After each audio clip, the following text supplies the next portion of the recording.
नमो बुद्धाय मित्रांनो, आपल्या सर्वांचे आपल्या मनपसंत चॅनल मनशांतीवर स्वागत आहे.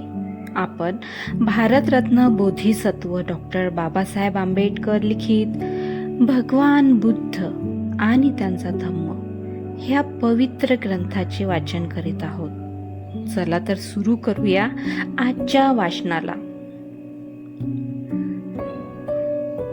सधम्म म्हणजे काय? सधम्माची कार्ये. 1. मनाची मलिनता दूर करणे हे सधम्माचे कार्य होय.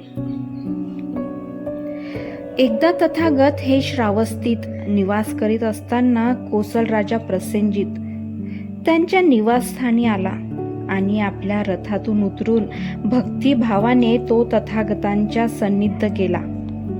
सकाळी नगरात प्रवेश करून आपले आदरातिथ्य स्वीकारावे अशी त्याने तथागतांना विनंती केली. यामध्ये त्याचा हेतू लोकांना भगवान बुद्धांचे सर्वोत्तम असे दर्शन घडावे, त्यांचा धर्म कळावा, त्यांच्यावर श्रद्धा बसावी असा होता.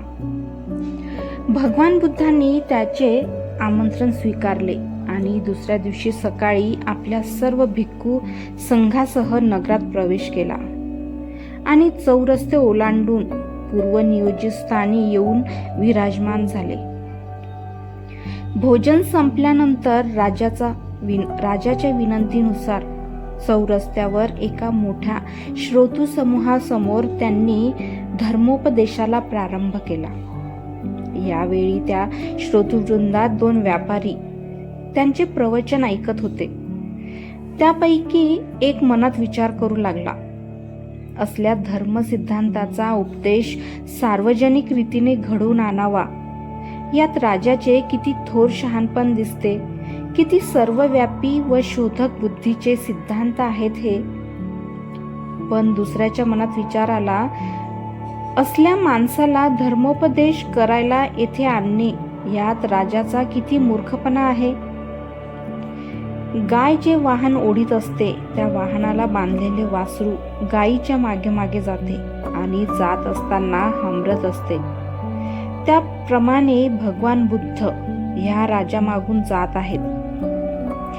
ते नगर सोडल्यानंतर ते दोघे व्यापारी ज्या धर्मशाळेत उतरले होते ते तेथे एकत्र आले व त्यांनी मद्यपान करीत असताना जो व्यापारी भला होता त्याला चतुर महाराजिक देवतांनी म्हणजेच स्मृती संकल्पनांनी संयमित आणि संरक्षित ठेवले.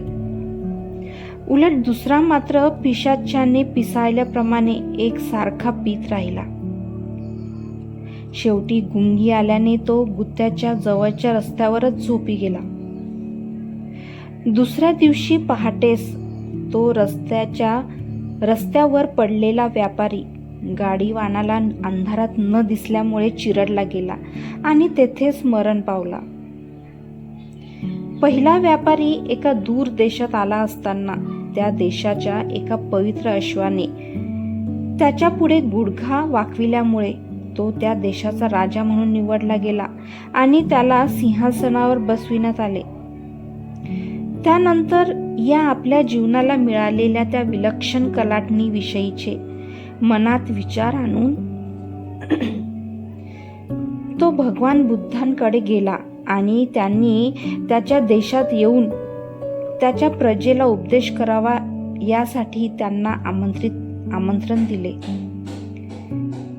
त्यावेळी त्या जगद्वंद्व बुद्धांनी त्या दुष्टबुद्धी व्यापाराच्या मृत्यूचे आणि त्या सद्बुद्धी व्यापाराच्या भरभराटीचे कारण प्रजेला सांगितले आणि म्हटले, मन हे सर्वांचे मूळ आहे, मन हे स्वामी आहे, मन हे कोणत्याही कर्माचे कारण आहे.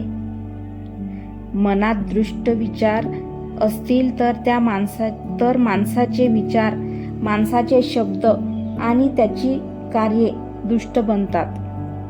अकुशल कर्मामुळे उद्भवलेली दुःखे ज्याप्रमाणे रथाची चाके रथाच्या घोड्यामागे जातात त्याचप्रमाणे दृष्ट कर्मे त्याचा पाठपुरावा करीत असतात. मन हे सर्वांचे मूळ आहे. मन हेच स्वामी आहे. मन हेच कोणत्याही कर्माची ते करण्यापूर्वी योजना तयार करते.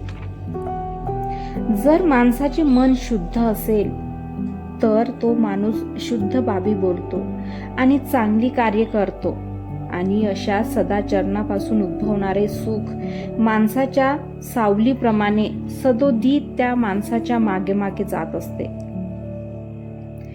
हे शब्द ऐकून राजा, त्याचे प्रधान आणि इतर असंख्य लोकांनी भगवान बुद्धांची धर्मदीक्षा ग्रहण केली आणि ते त्यांचे उपासक बनले. मित्रांनो, आजचे वाचन आज आपण इथेच थांबवूया. धन्यवाद. तेरा मंगल, तेरा मंगल, तेरा मंगल होय रे. सबका मंगल, सबका मंगल, सबका मंगल होय रे. नमो बुद्धाय.